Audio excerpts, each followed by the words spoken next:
अगर आप पाकिस्तान में हैं, इंडिया में हैं, बांग्लादेश में हैं, अफ़गानिस्तान में हैं, एशिया के किसी भी मुल्क में हैं और आप स्टडी अब्रॉड के लिए बाहर आना चाहते हैं तो ये वीडियो है आपके लिए। आप अमीर हैं, आप गरीब हैं, आप किसी भी क्लास से बिलॉन्ग करते हैं, इस वीडियो के एंड तक मैं आपको गारंटी करता हूँ कि आप ये मेक श्योर कर पाएँगे कि which country is going to be the best for your life, for your careers, for your studies abroad. What's up my YouTube family, welcome back to my channel. इस video के अंदर मैं आपको बताने वाला हूँ कि कौन सा कंट्री आपके लिए बेस्ट रहेगा अगर आप स्टडी अब्रॉड के लिए बाहर आना चाहते हो। देखें, जब हम स्टडी अब्रॉड की ऑप्शन को लेके सोचना शुरू करते हैं तो हमारे पास एक प्लेंटी ऑफ कंट्रीज की जो है वो ऑप्शंस आ रही होती हैं। अब इन बहुत सारे ममालिक को मैं दो हिस्सों में डिवाइड करता हूँ।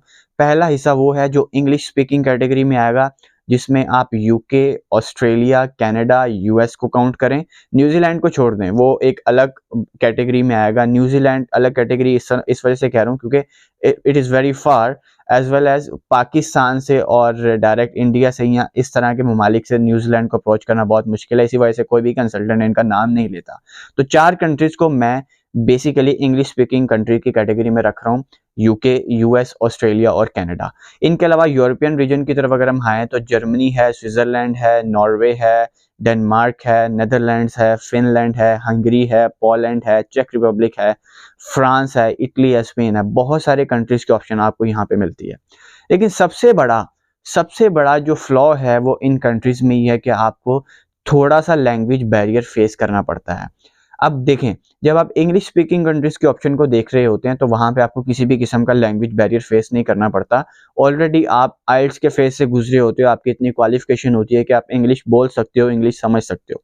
लेकिन जब आप इन ममालिक की बात करते हो तो इनमें भी आपको आइल्स करना होता है, क्योंकि यूनिवर्सिटी में एडमिशन के लिए चीज़ कंपलसरी है कुछ ममालिक में और कुछ यूनिवर्सिटीज़ के अंदर। बाज़ दफ़ा एम्बेसी की रिक्वायरमेंट होती है कि आपके पास आइल्स हो, लेकिन यहाँ पे लैंग्वेज बैरियर आ जाता है। मैं लैंग्वेज बैरियर की कन्फ्यूजन को दूर कर दूँ।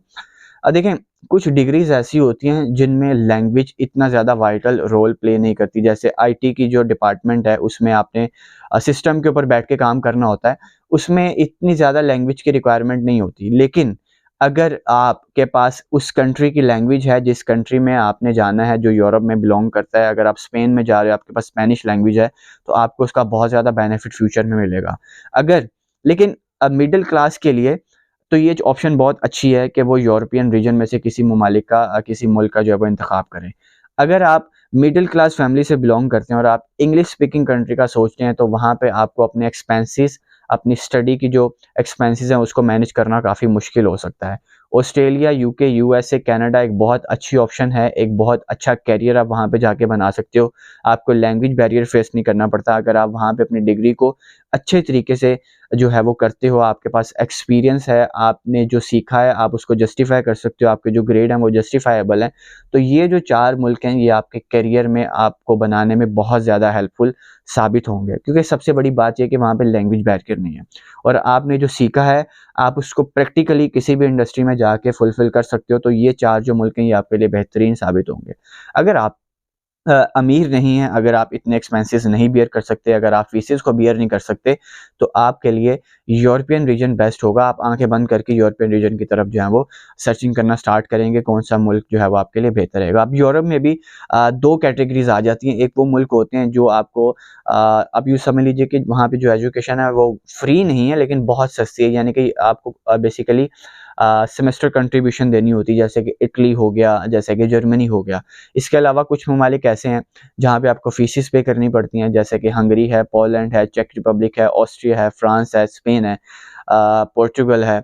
बहुत सारे कंट्रीज ऐसे हैं जहाँ पे आपको फीसिस देनी पड़ती हैं, थोड़ी बहुत आपको फीस वहाँ पे देनी पड़ती है। लैंग्वेज बैरियर वहाँ पे इशू रहता है, तो अगर आप डिग्री के दौरान ही वहाँ की लैंग्वेज सीख लेते हैं तो आपको बहुत ज़्यादा बेनिफिट होगा। सबसे बड़ा बेनिफिट ये होगा कि आपके पास जब डिग्री होगी उस मुल्क की जहाँ पे आप रह रहे हो, साथ ही साथ आपके पास उस मुल्क की लैंग्वेज भी होगी, तो आपको फ्यूचर में उसी मुल्क के अंदर रहते हुए अगर आपके पास जिस फील्ड से रेलेवेंट डिग्री है, उस फील्ड से रेलेवेंट अगर आप जॉब तलाश करते हो, तो लैंग्वेज की वजह से आपको वो जॉब बड़ी आसानी से मिल जाएगी। आपको प्रायोरिटी दी जाएगी उन तमाम इंटरनेशनल्स के ऊपर जिनके पास लैंग्वेज नहीं है। तो आप यूँ समझ लीजिए कि अगर आप हंगरी में हैं और आपके पास हंगेरियन लैंग्वेज है और आपके पास डिग्री भी है, तो आप हंगेरियन लैंग्वेज रखने के वजह से उसके बेनिफिट को लेते हुए आप वहाँ जो हंगेरियन है वहाँ पे जो काम कर रहे हैं आप उनके शाना बशाना काम कर सकते हैं। लेकिन अगर आपके पास लैंग्वेज नहीं है तो आपको डिफ़िकल्टी फेस करना पड़ सकती है, आपको वाइट कॉलर जॉब हासिल करने में परेशानी होगी, यकीनन होगी, क्योंकि लैंग्वेज एक बहुत बड़ा बैरियर कंसिडर किया जाता है। आप कम्युनिकेट सही तरह से नहीं कर पाएंगे। इंग्लिश एक इंटरनेशनल लैंग्वेज है। मैं इस वक्त जिस मुल्क में मौजूद हूँ, हंगरी में मौजूद हूँ मैं, और मैं हंगरी में क्यों आया आप प्रीवियस वीडियोस को देख सकते हैं। जब मेरे से एम्बेसडर ने क्वेश्चन किया था कि व्हाई आई चूज हंगरी, तो मैंने उसको बताया था कि मैंने क्यों चूज़ किया, मैंने इस यूनिवर्सिटी को क्यों चूज़ किया। ऑल्दो लैंग्वेज एक बैरियर है, लेकिन अगर आप कुछ करना चाहते हो तो आपको इस लैंग्वेज के बैरियर को तोड़ना पड़ेगा। आपकी 2 साल की डिग्री है, आपकी बैचलर्स की डिग्री 4 साल की है, आपकी 3 साल की डिग्री है।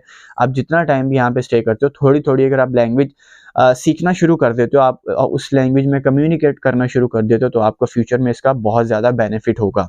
अब एक्चुअली स्टूडेंट क्या करते हैं, यहाँ पे जब वो आते हैं तो वो उनकी जो अटेंशन्स हैं वो पैसे कमाने की तरफ लग जाती है, जो कि मैं समझता हूँ एक पॉजिटिव चीज़ नहीं है। देखें, जब आप एक पुअर कंट्री से या आप एक ऐसी डिग्री लेके आ रहे हो जिसकी दुनिया में वर्थ नहीं है, और आप एक ऐसे मुल्क में आ रहे हो जिसकी डिग्री की दुनिया में वर्थ है, तो मैं ये समझता हूँ कि आपके पास एटलीस्ट डिग्री का होना बहुत ज़्यादा ज़रूरी है। पैसे कमाने का जो प्रोसेस है ये सारी ज़िंदगी एट द एंड तक चलता रहता है। लेकिन अगर आपके पास डिग्री है और उसके बाद आपके पास लैंग्वेज भी है, तब आप सुकून से बैठ के अपनी बाकी ज़िंदगी जो है वो सुकून वाली जॉब करके जो है वो अपनी ज़िंदगी आराम से गुजार सकते हैं।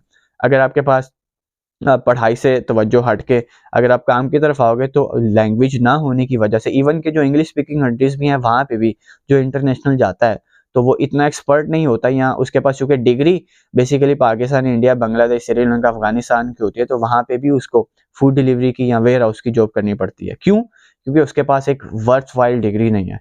तो डिग्री जो है वो बहुत इंपॉर्टेंट रोल प्ले करती है आपकी प्रोग्रेस में।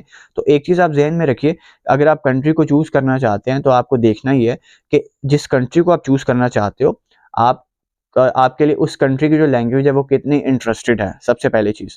अगर आप अमीर हैं तो आँखें बंद करके यूके, यूएस, कनाडा, ऑस्ट्रेलिया और न्यूज़ीलैंड भी आप इसको शामिल करना चाहें तो कर सकते हैं। आप इन कंट्रीज़ को अप्रोच करें। आप आपके पास पैसे काफ़ी हैं तो ये कंट्रीज़ आपके लिए बेस्ट रहेंगे। ध्यान से पढ़िए, तवज्जो दीजिए, डिग्री आपके पास होगी तो आपका फ्यूचर आपके हाथ में होगा।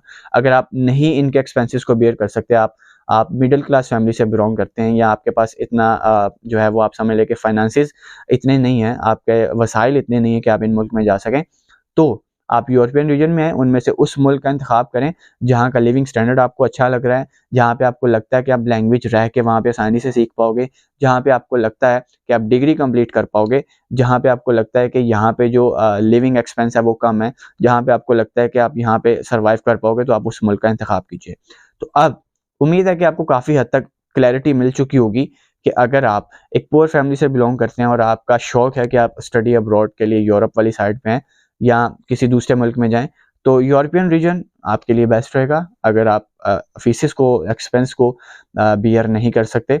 अगर आप कर सकते हैं, अगर आप अच्छे बैकग्राउंड से हैं, तो आप इंग्लिश स्पीकिंग कंट्रीज़ की तरफ जाएँ। अगर आप नहीं कर सकते, तो आप इन कंट्रीज़ की तरफ आएँ। यहाँ पे आप पार्ट टाइम जॉब करके अपने एक्सपेंसेस भी बियर कर लेंगे आराम से, और जॉब्स अवेलेबल होती हैं, ईज़िली अवेलेबल होती हैं। थोड़ा-सा टाइम लगता है। ये नहीं होता कि आपको आते साथ ही जॉब मिल जाती है। इवन कि किसी भी मुल्क में जब आप जाते हैं तो 1-2 महीने के बाद ही आपको ऑलमोस्ट जॉब मिलती है, क्योंकि कुछ डॉक्यूमेंटेशंस होती हैं, उसके लिए आपको 1 महीना ऑलमोस्ट लग जाता है।